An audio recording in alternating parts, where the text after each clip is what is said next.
I entered the house. My heart was racing. I was sweating despite the cool fall temperature.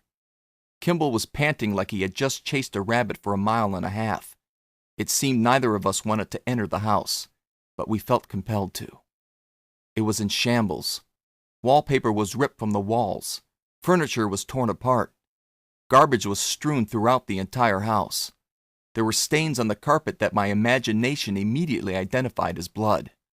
Whether it was or not is still a mystery to me, but given what I know now, it most likely was. Kimball and I inched our way down the hall.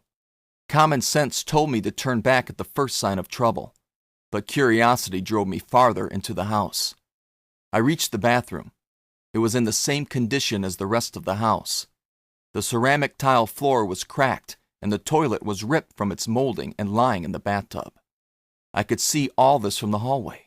There was no reason to go inside, but I did. Till this day, I wish I hadn't, because once inside, I turned to my left and saw written in red on the shattered mirror, "Beware the takers." The message jolted me and I backed out of the bathroom.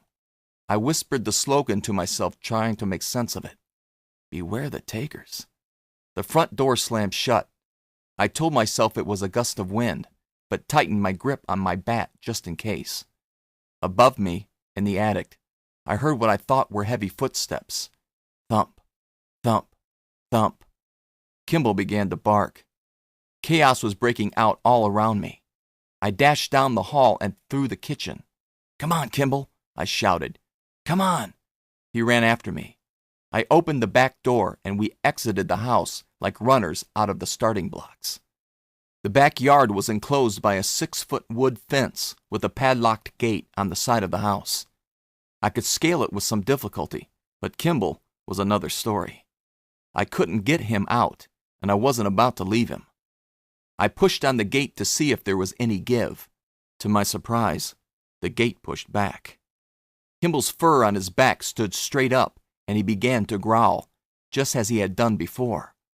The gate shook violently. I looked around me. We were trapped. "We've got to find a way out, Kimball."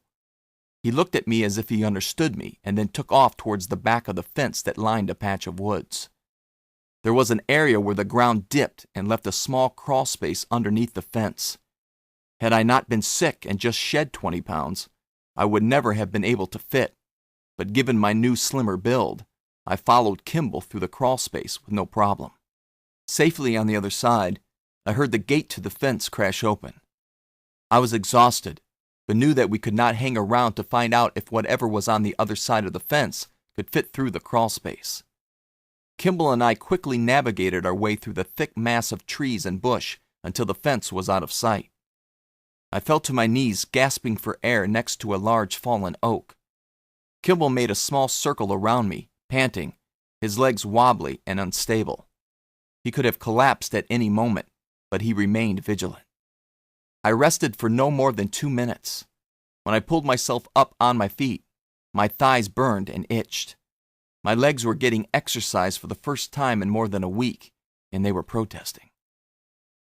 There are sounds deep in the woods that don't exist anywhere else on the planet. Traversing the dead pine needles and leaves, I heard crackles, crunches, pops, snaps, and thwacks coming from every direction. As long as Kimball wasn't alarmed, I remained relatively calm. He would know if real danger was afoot. We reached the vacant lot at the back of our neighborhood, which put us about 3 blocks from my house. I wanted to lie down and take a nap. I wanted to be back in my parents' closet, still asleep, oblivious to what was happening outside. I wanted to be lying in my bed with my mother sitting next to me saying, "Mama's little baby." I closed my eyes and hoped against hope that when I opened them, I would be back in my house awakening from a bad dream.